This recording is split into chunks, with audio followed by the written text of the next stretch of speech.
تو وہ جو بچے داخل کرنے والا تھا نا،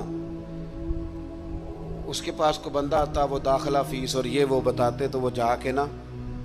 تو واسف صاحب سے کہتے کہ محترم یہ کہہ رہے ہیں کہ میرے پاس پیسے نہیں ہیں، تو کہتے فری داخل کر لو اس کو بھی۔ پھر ایک اور آ گیا، کل اس نے بھی کہا فیس کوئی نہیں، کہا اس کو بھی فری داخل کر لو۔ تیسرا آ گیا فری۔ تو کلرک ایک دن کہنے لگا جناب کا اسکول ہے، جناب کی مرضی ہے، جو مرضی کریں، لیکن اس طرح ادارے تو نہیں چلتے، صاحب کو مفت پڑھانا ہے تو تنخواہیں کہاں سے دینی ہے، اخراجات۔ تو کیا خوبصورت بات کی، کہنے لگے تمہیں کس نے کہا ہے میں اسکول چلا رہا ہوں اور کاروبار کر رہا ہوں؟ تو کہا جناب پھر آپ کیا کر رہے ہیں؟ کہنے لگے میں تو اپنے جنازے کے بندے پکے کر رہا ہوں کہ مجھے دعائیں مستعار نہ لینی پڑیں، کوئی رو کے دعا کر دے۔ کس نے مجھے پڑھایا تھا، مفت میری تعلیم کا خرچ اٹھایا تھا، تو کچھ جنازے کے بندے بھی تو پکے کرنے چاہیے نا۔ ساری زندگی اب یہ کہ مکان ہی پکا کرتے رہے بندہ، بینک بیلنس ہی پکا کرتا رہے۔ فاضل بریلوی رحمت اللہ علیہ، اگر آپ ان کو دیکھیں تو مولانا جمیل الرحمان صاحب رحمت اللہ علیہ فرماتے ہیں کہ صرف یوں پریشان ہو کے اور تکلیف میں آ کے 10-20 ہزار نہیں، کسی کو 100 جھڑکیاں پلا کے نہیں، بلکہ کہتے ہیں بیواؤں کے باقاعدہ وظیفے لگائے تھے اعلیٰ حضرت، ہر مہینے خرچہ جاتا تھا۔ فرماتے میں نے دیکھا کہ جس طرح کے کپڑے وہ اپنے پوتے کے لیے بنواتے تھے، طالب علموں کے لیے بھی اسی طرح کے بنواتے تھے۔ اور فرماتے میں نے یہ بھی دیکھا کہ دروازے پہ جو آتا تھا نا اس کو دیتے بھی تھے اور اس سے معذرت بھی کرتے تھے کہ میں تیری طلب تو پوری نہیں کر سکتا، پر جو حیثیت ہے اس کے مطابق تجھے، جب تک آپ لوگوں کے حق میں طبیعت کو نرم نہیں کرتے۔ آپ، میں نے کہا کہ غریب سیاںا نہیں ہوتا، ہم کہتے ہیں آپ یہ عقل مند نہیں، تو بھئی عقل مند جیدے گھر دانے ہو دے کملے بھی سیانے، یہ تو پیسوں سے عقل آتی ہے بھائی۔ پھر تو ہم نے دیکھا ہے کہ غریب سے غلطی ہو جائے تو لوگ کہتے ہیں تو انہیں جان کے برتن توڑا ہے، جان بوجھ کے کرتا ہے، اور امیر سے ہو جائے تو کہتے ہیں نہیں نہیں جناب سارے ہی آپ کے ہیں، بے شک توڑ دو سارے۔